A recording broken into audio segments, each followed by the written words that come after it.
Wedding destination के रूप में आज पूरे देश के अंदर हम विशिष्ट अपनी एक पहचान बनाने के लिए इस क्षेत्र में काम कर रहे हैं। वहीं हम राज्य में साहसिक पर्यटन को बढ़ावा देने के लिए जैसे trekking, river rafting, paragliding, skiing और माउंटेनियरिंग को बढ़ावा देने के लिए भी निरंतर प्रयास किया जा रहा है। इसके साथ ही हम आयुर्वेद और प्राकृतिक चिकित्सा, योग और आध्यात्मिक पर्यटन को बढ़ावा देने के लिए भी हमारे राज्य के दोनों ही मंडलों में, गढ़वाल मंडल और कुमाऊं मंडल में एक एक स्पिरिचुअल जोन स्थापित करने की दिशा में भी काम कर रहे हैं। आदरणीय प्रधानमंत्री जी के आह्वान पर हमारी सरकार राज्य के पारंपरिक मेलों को, उत्सवों को और लोक संस्कृति को बढ़ावा देने के लिए वन डिस्ट्रिक्ट वन फेस्टिवल के रूप में विकसित करने की दिशा में भी काम कर रही है। भाइयों बहनों, हमारी सरकार ने राज्य के अंदर औद्योगिक विकास को प्रोत्साहित करने के लिए भी निरंतर कार्य कर रही है। आप सबको पता है 2023 में हमने राज्य के अंदर इन्वेस्टर समिट का आयोजन किया था और पूरे देश और दुनिया के 50 देशों से भी अधिक देशों से लोगों ने उसमें प्रतिभाग किया और उसमें हमने जहाँ 3,56,000 करोड़ के उनके साथ MOU हमारे निवेश के समझौते हुए थे, वहीं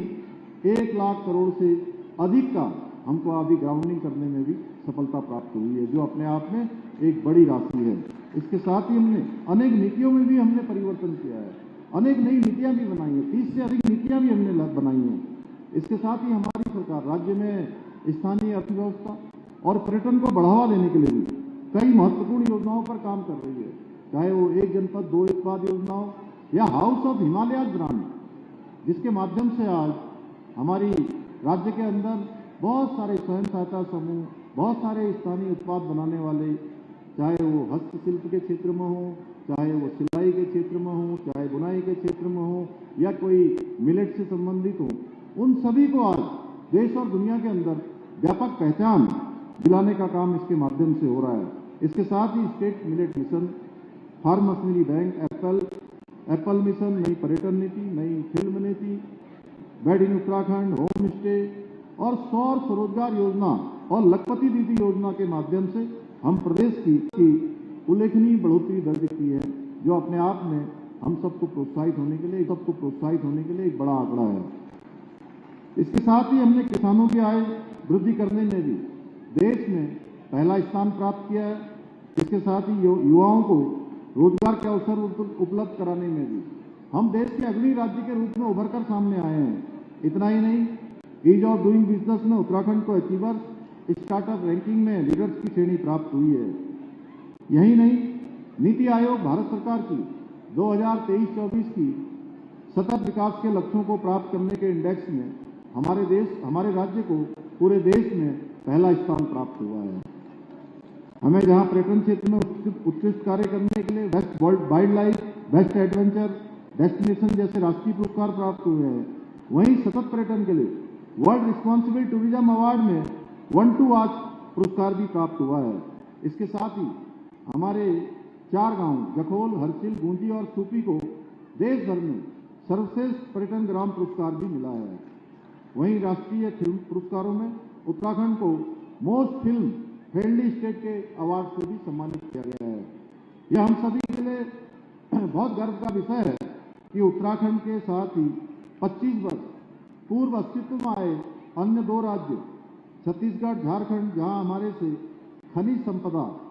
काफी ज्यादा है, उनकी तुलना में भी कई सारे क्षेत्रों में हमने बहुत अच्छा काम किया है।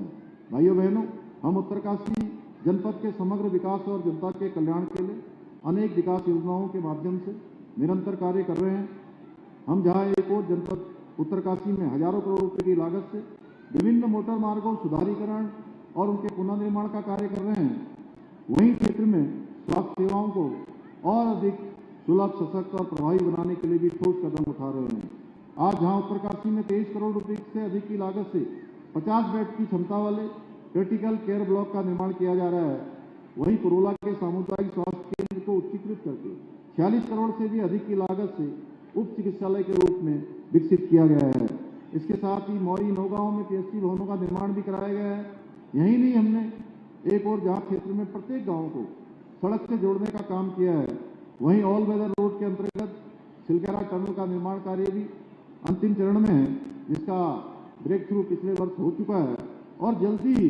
वो आम जनता के लिए खोल दी जाएगी। उसके बनने के बाद एक बहुत सुविधा उस क्षेत्र के लोगों को होने वाली है, जिनको 20-25 किलोमीटर की अतिरिक्त यात्रा नहीं करनी पड़ेगी। इतना ही नहीं, हमारी सरकार द्वारा यमुनोत्री धाम में हेलीपैड का निर्माण कार्य भी कराया गया है। हमारी सरकार ने जहां एक और गंगोत्री, यमुनोत्री, बड़कोड़, उत्तरकाशी मुख्यालय में 18 करोड़ रुपए से अधिक की लागत से कई स्थानों पर पार्किंग का निर्माण भी कराया गया है। वहीं 24 करोड़ रुपए से अधिक की लागत से क्षेत्र में विभिन्न सिंचाई परियोजनाओं का विकास भी किया है। हमने भागीरथी नदी के तट पर 9 करोड़ रुपए की लागत से भटवाड़ी और डुंडा में बाढ़ सुरक्षा के कार्य भी कराए हैं। इसके अतिरिक्त हम पर्यटन को बढ़ावा देने के उद्देश्य से 13 डिस्ट्रिक्ट 13 डेस्टिनेशन योजना के अंतर्गत मौरी, हरकीदून और जखौल को एक पर्यटन सर्किट के रूप में विकसित करने की दिशा में भी काम कर रहे हैं। साथ ही वाइब्रेंट विलेज योजना के अंतर्गत जादूंग में उत्सव मैदान का निर्माण भी करा रहे हैं, ताकि सीमांत क्षेत्र में पर्यटन और रोजगार के नए अवसर सर्जित हों। भाइयों बहनों, आप सभी भली भांति जानते हैं